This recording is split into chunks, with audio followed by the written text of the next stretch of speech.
Oke, baik. Assalamualaikum warahmatullahi wabarakatuh. Perkenalkan, nama saya Ilham Danu dengan NIM 1405623021. Kali ini saya akan membahas mengenai seputar joki kuliah dengan judul Joki Kuliah, Strategi Bertahan Mahasiswa di Bawah Tekanan Akademik. Oke, jika kita melihat KBBI, awal mula pengertian dari joki ini sendiri merupakan sebuah kayak penunggang kuda gitu, supir atau joki dari penunggang kuda itu sendiri yang bertugas mengendalikan kuda agar mencapai kemenangan dalam perlombaan. Makna ini memerankan peran seorang joki sebagai pihak yang menggantikan atau mewakili dan bertindak atas nama lain, dalam artian si joki ini sendiri bukan yang memiliki kuda itu, bukan yang memiliki kuda gitu. Nah, lalu saat ini joki tidak hanya dalam konteks modern atau dalam masa sekarang, joki sering dikaitkan dengan praktik mengajarkan atau mengerjakan, dalam artiannya ujian gitu, tugas akademik, terus juga skripsi atas nama lain. Tapi kali ini akan membahas mengenai concernnya di tugas kuliah. Selain itu, kata ini juga lazim digunakan dalam dunia game atau dunia digital atau dunia game gitu. Dalam artian kayak misalkan kita ingin bermain, kalau untuk ingin mendapatkan suatu pencapaian atau poin atau bintang tertentu, kita bisa menggunakan joki gitu. Jadi di dunia gaming pun joki ini juga marak dibicarakan atau lumayan terkenal. Fenomena perluasan makna ini tidak terlepas dari tekanan struktural dan juga tuntutan sosial yang semakin kompleks, termasuk dalam dunia pendidikan tinggi tentunya. Nah, dalam ranah akademik ini sendiri, joki kuliah muncul untuk menggambarkan praktik dari sebuah kepraktisan dalam penggunaan jasa. Dengan menyelesaikan kewajiban perkuliahan, penggunaan jasa pihak lain ini tidak hanya berkaitan dengan persoalan etika akademik saja, tetapi juga mencerminkan tekanan capaian akademik, kompetensi, keterbatasan waktu, serta kemampuan adaptasi mahasiswa itu sendiri terhadap tekanan di perkuliahan gitu, seperti nilai-nilai, capaian tertentu, dan sebagainya. Joki kuliah dapat dipahami sebagai bentuk kecurangan individual tentunya, dan juga dianggap sebagai gejala sosial juga gitu, dalam artian selain dari makna kecurangan sosial itu sendiri, si joki kuliah ini juga dikatakan sebagai gejala sosial yang lahir dari pertemuan antara tuntutan akademik, nilai pragmatis seperti yang tadi saya jelaskan, dan juga bagaimana strategi mahasiswa itu sendiri untuk sustain gitu dalam menghadapi realitas pendidikan tinggi saat ini. Oke, jika melihat dari sudut pandang penjoki ini, hal tersebut bukan semata-mata terjadi karena tindakan kecurangan saja. Hal ini juga bisa dikatakan karena terciptanya supply dan demand. Ketika demand tugas kuliah ini meningkat karena tenggat waktu yang sudah mepet, terus dari si klien ini memang yang tidak memahami penugasan tersebut gitu, akhirnya demand tercipta gitu, akhirnya joki kuliah pun hadir.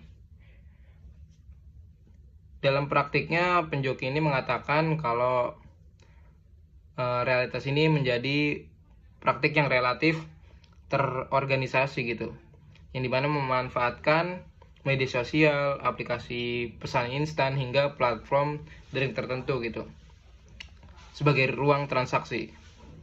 Dari perspektif penjoki ini sendiri, relasi dengan klien dipandang sebagai ya hubungan yang profesional aja gitu, yang didasarkan pada kesepakatan, kerahasiaan, dan juga kepercayaan masing-masing gitu.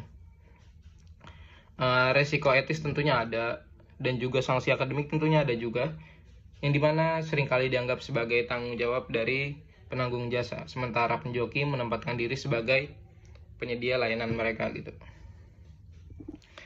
Oke, karena tadi terciptanya supply dan demand, terus kesepakatan antara klien dan juga penjoki ini sendiri lebih jauh memandang aktivitas ini dari POV penjoki ini sebagai strategi ekonomi gitu, terutama bagi mereka yang memiliki keterbatasan finansial. Nah, imbalan dari jasa joki kuliah ini dianggap cukup menjanjikan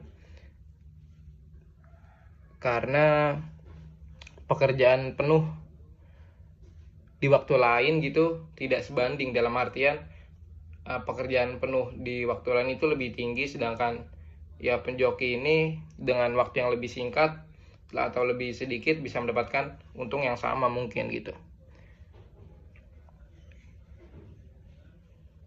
Dan juga praktik joki ini tidak selalu dipersepsikan sebagai pelanggaran moral, melainkan sebagai respon rasional gitu terhadap realitas sosial tentunya, karena tekanan ekonomi itu sendiri.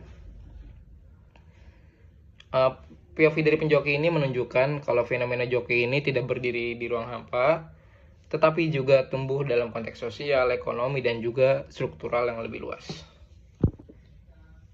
Oke, jika melihat teorinya Sutherland yang dimana mengatakan bahwa teori diferensi asosiasi ini lahir melalui interaksi sosial gitu, yang dimana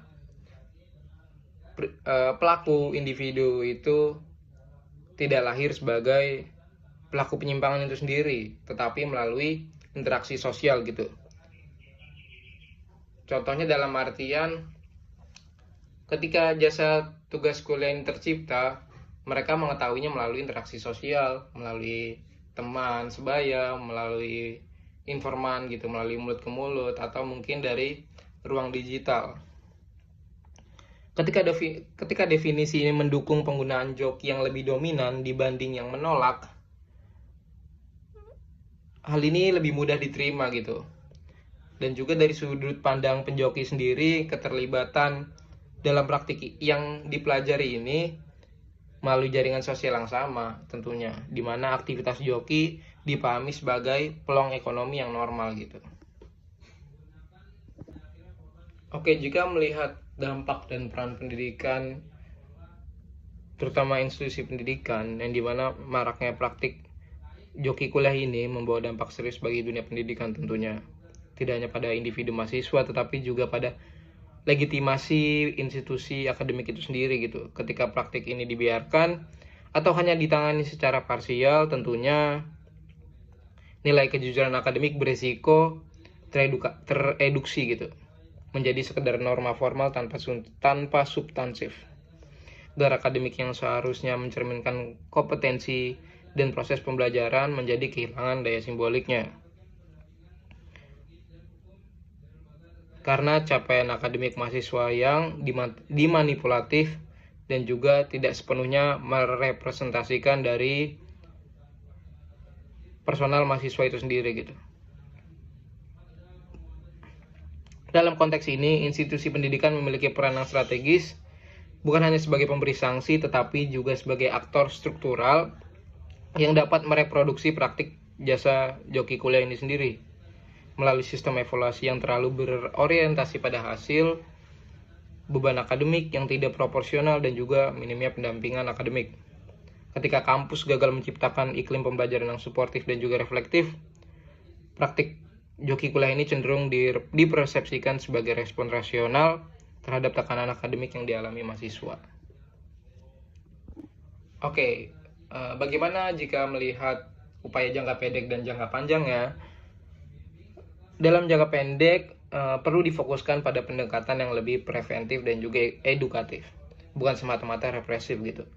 Institusi pendidikan dapat memperkuat literasi serta etika akademik melalui asosiasi dan juga sosialisasi yang berkelanjutan gitu, sekaligus menyediakan layanan pendampingan akademik seperti klinik penulisan, mungkin bimbingan belajar, dan juga sebagainya gitu. Sementara itu, jika melihat jangka panjang, kampus perlu melakukan reformasi struktural dengan meninjau kembali sistem penilaian dan juga kurikulum agar lebih menekankan proses pembelajarannya, lebih fokus pada pembelajaran bukan hasil. Dan juga bagaimana kemampuan berpikir kritis dan juga kejujuran akademik yang diperlukan. Penguatan budaya akademik yang menjunjung integritas, peningkatan kualitas sosial antara dosen dan mahasiswa, dan juga serta pengembangan sistem dan pencegahan yang adil gitu, dan juga transparan menjadi langkah penting agar praktik jasa tugas kuliah ini dalam artian joki tidak lagi tumbuh sebagai fenomena yang dinormalisasi, tetapi melainkan dipahami sebagai masalah bersama gitu. Fenomena joki kuliah ini menunjukkan bahwa praktik tersebut tidak hanya hadir dalam bentuk atau sebagai tindakan kecurangan individual saja gitu, melainkan sebagai gejala sosial juga yang lahir dari tekanan struktural, konstruksi makna sosial tadi, dan juga proses pembelajaran dalam lingkungan pergaulan yang mahasiswa. Melalui pendekatan sosiologi seperti Merton, Berger, dan juga Sutherland, dapat dipahami kalau joki kuliah ini muncul sebagai bentuk adaptasi terhadap tuntutan akademik yang tinggi, lalu dinormalisasi melalui interaksi sosial, serta dipelajari dan direproduksi dalam jaringan-jaringan tertentu gitu. Oke, sebagai penutup, penanganan joki kuliah ini atau joki tugas kuliah ini menuntut pendekatan yang komprehensif dan juga berimbang antara individu dan juga institusi tentunya. Aturan dan sanksi tetap diperlukan untuk menjaga integritas akademik itu sendiri. Dan juga institusi pendidikan harus memiliki tanggung jawab untuk menciptakan ruang akademik yang memungkinkan mahasiswa belajar dari keterbatasan tanpa rasa takut, dan juga lebih fokus pada proses dan juga bukan hasil. Dan juga dengan upaya mengatasi jasa joki tugas kuliah ini bukan hanya bertujuan untuk menghapus praktiknya saja gitu, tetapi juga membangun kembali makna dari pendidikan tinggi sebagai proses pembentukan pengetahuan, pembelajaran kritis, rasionalitas, dan juga pembangunan karakter dan juga integritas sosial dari mahasiswa itu sendiri.